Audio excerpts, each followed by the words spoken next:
A história da informática remonta desde os tempos mais antigos da civilização humana. Desde a antiguidade, o homem buscou formas de construir máquinas capazes de automatizar cálculos e expressões matemáticas. Na antiga Babilônia, em torno de 2400 anos antes de Cristo, foi inventado o ábaco, uma ferramenta que consistia em desenhar linhas com pedras na areia. Em 1936, Konrad Zuse construiu o primeiro computador em um conceito eletromecânico, o Z1. Este computador executava cálculos a partir de relés e seus dados eram lidos em fitas perfuradas. Konrad Zuse tentou negociar este invento com o governo alemão, mas o mesmo descartou o Z1, pois não era considerado útil para o esforço de guerra, paralisando assim os projetos de Konrad Zuse durante o período da guerra. Alan Turing, matemático e cientista da computação, foi outro grande e importante nome na história da computação. Através do desenvolvimento do conceito da máquina de Turing, formalizou o conceito de algoritmo, tornando-o assim um importante expoente da ideia do computador moderno. Por este conceito, ele é reconhecido como o pai da computação. Durante a Segunda Guerra Mundial, a Universidade de Harvard, em parceria com a Marinha dos Estados Unidos, trabalhou no projeto que desenvolveu o computador Mark I. Uma máquina enorme, com mais de 120 metros cúbicos, tinha capacidade operacional bem limitada. No mesmo período, o exército americano trabalhava em um projeto semelhante, que resultou na construção do ENIAC, um computador com capacidade operacional já bem superior ao Mark I. Possuía 18.000 válvulas e tinha a capacidade de fazer 500 operações de multiplicação em apenas um segundo. O objetivo da construção deste computador era calcular a trajetória balística da artilharia no campo de batalha.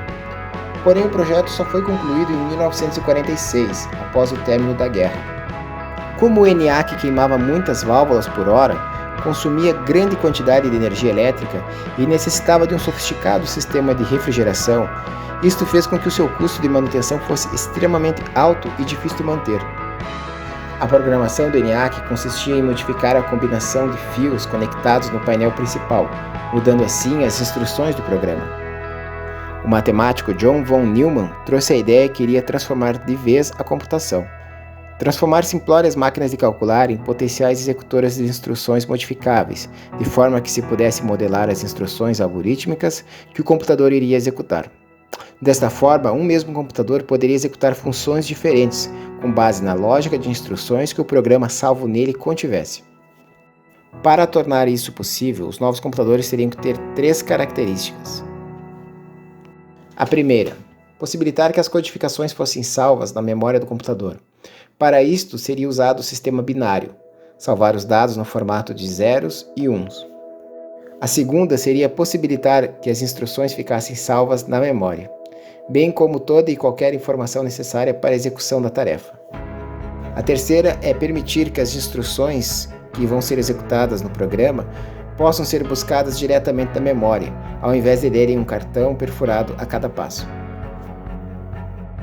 Este é o conceito da arquitetura de von Neumann, computadores que podem ser programados e automodificados com base nos dados salvos na memória. É o conceito que se usa nos computadores modernos. O conceito de mainframes dominou o mercado até o final da década de 70. Basicamente, um mainframe eram computadores gigantes localizados em salas devidamente preparadas e refrigeradas para eles, onde poucos operadores tinham acesso. Este modelo de computador só era acessível a grandes corporações empresariais, instituições bancárias e órgãos do governo, devido ao seu alto custo, geralmente avaliado em milhões de dólares. O processamento de dados das médias e pequenas empresas até então continuava o mesmo, sendo feito em máquinas de escrever, armazenados em papéis que eram guardados em enormes e incontáveis arquivos de metal.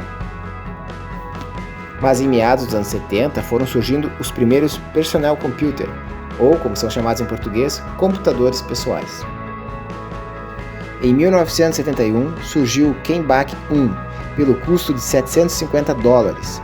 Considerado o primeiro computador pessoal do mundo, foi pouco fabricado, sendo produzidas apenas cerca de 40 unidades.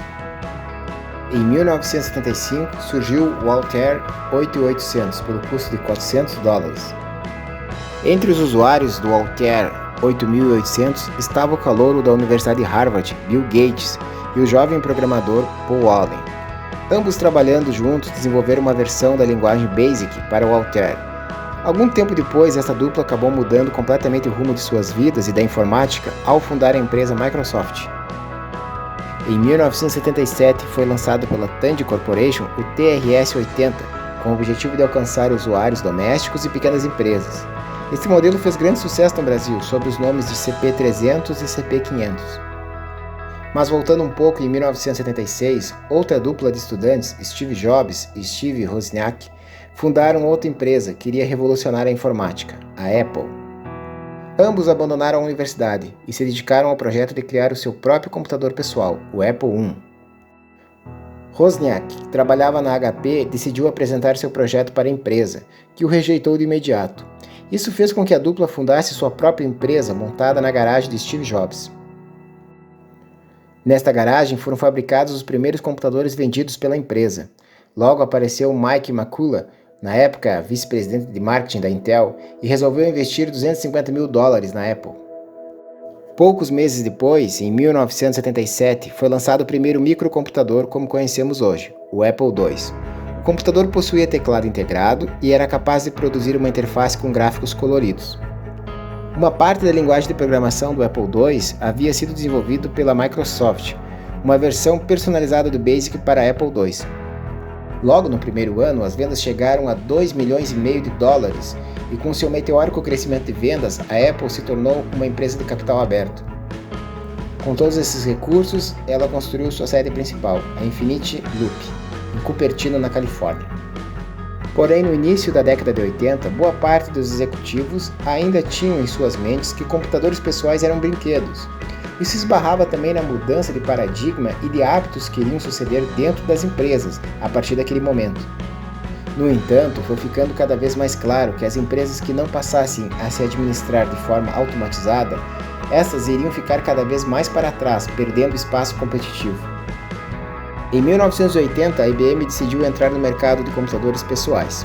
E isso fez com que o uso profissional dos computadores pessoais deslanchasse, dando a este mercado a confiança que muitos empresários precisavam para se convencer da seriedade e profissionalismo deste mercado. A empresa recrutou uma série de grandes profissionais que trabalharam no projeto que resultou na criação do IBM PC. E tinha um preço tabelado, $2.820, bem mais caro que os concorrentes, porém foi um sucesso imediato. Em pouco mais de 120 dias foram vendidas 35 mil unidades, 5 vezes mais do que o esperado. O IBM PC precisava então de um sistema operacional.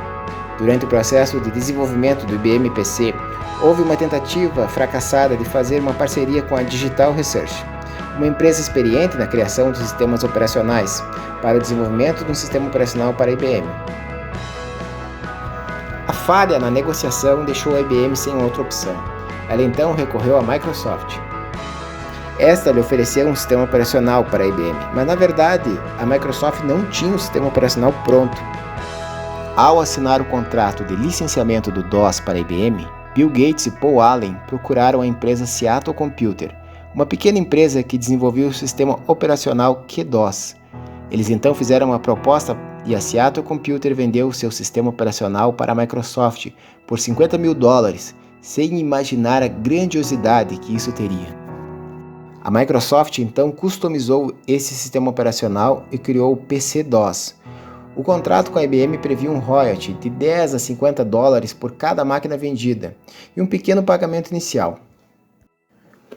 Porém, o sistema continuaria sob a propriedade da Microsoft, assim como a possibilidade de distribuir versões modificadas, MS-DOS.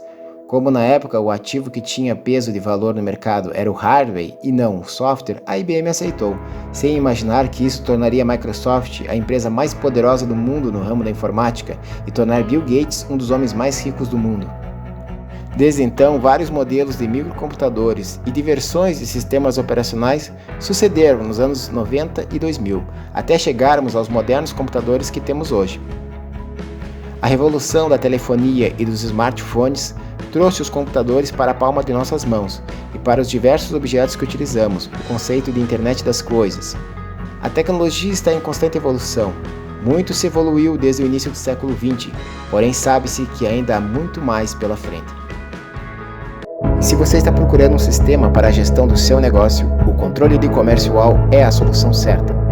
Fácil, rápido, seguro e de custo bem acessível. Oferece tudo o que você precisa para gerenciar suas vendas, estoque, cadastro de clientes, produtos, contas a receber e contas a pagar, e muito mais. Além disso, oferecemos o serviço de desenvolvimento de sistemas personalizados. Entre em contato conosco e veja nossos serviços.